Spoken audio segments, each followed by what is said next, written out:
Welcome to The Greatest Pursuit. I'm so glad you chose to be part of this series and that we get to do this together. There's not a better way we could do this than together.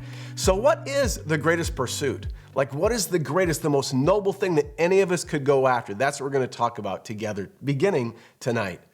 I have a friend who's a great missionary, and he had a chance to talk to Carlos Anacondia, who is in Argentina with all these amazing results.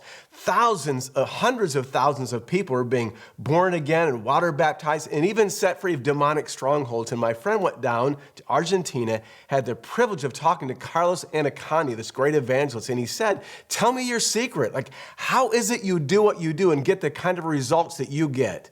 Carlos picked up his Bible with tears streaming down his eyes. He said this: if I could speak with all the languages of earth and even all the languages of angels but didn't love others, I would be a noisy gong or a clanging cymbal. If I had prophetic powers, again with tears streaming down his eyes, if I knew all of God's secret plans, if I possessed all knowledge, if I had faith that could move mountains even, but I didn't love others, I would be nothing. If I gave everything I had to the poor and even sacrificed my own body as a martyr, I could boast about it, but I would have gained nothing. So what's the big secret? Love is.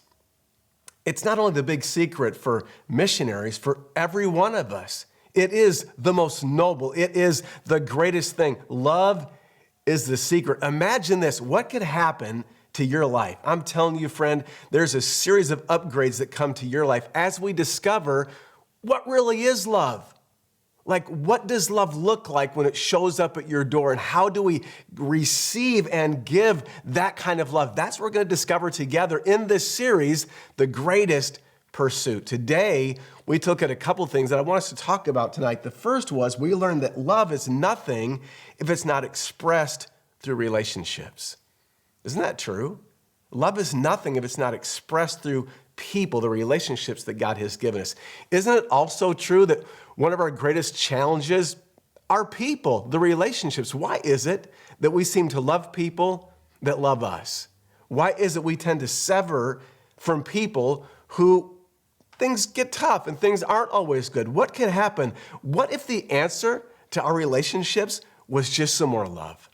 Like, what could happen in your relationships if we simply added some more love in the context of our relationships, especially the ones that can get difficult at times? Today, we also learned that love is the true marker of Christianity. Did you know that? I used to think that the true marker of a mature Christian was they read their Bible, which is good, they go to church, like they go to the prayer meeting, they do all of the things that we think we're supposed to do, which are all really good. But the true marker, as we learned this morning, of an authentic follower of Jesus is love. Jesus defined that for himself. So how is it that beginning today, you can begin to look a little bit more like an authentic follower of Jesus? How is it you're going to love differently? This, my friend, is where the rubber hits the road, and we take what we're learning, we begin to apply it to everyday life where you and I live every day. Last thing we learned today is that love has to be experienced fully before it can be given fully. I want you to hear the words of the Apostle John again. 1 John chapter 4:18. Such love has no fear, because perfect love expels fear. If we're afraid, it's for fear of punishment, because fear involves the expectation of divine punishment. So the one who is afraid of God's judgment has not been perfected in love, or has not grown into a sufficient and understanding of God's love. The NLT puts it really simply. This shows us that we have not fully experienced the love of God. Have you fully experienced the love of God?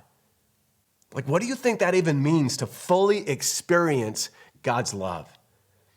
And what do you think is going to happen as we together fully experience God's love? What's going to happen in our families, in our church? And what do you think is going to happen in our entire community as we experience God's love fully? Then we get to start to give away God's love fully. I want to pray for you. God, I pray for my friends that we together experience your love fully, just as you intend us to do. That we experience the full love of God so that then we can give that same love away to our families and all those we come in contact with. God, that's my prayer for my friends today, and I thank you for it. Amen. God bless you and enjoy the journey of the greatest pursuit.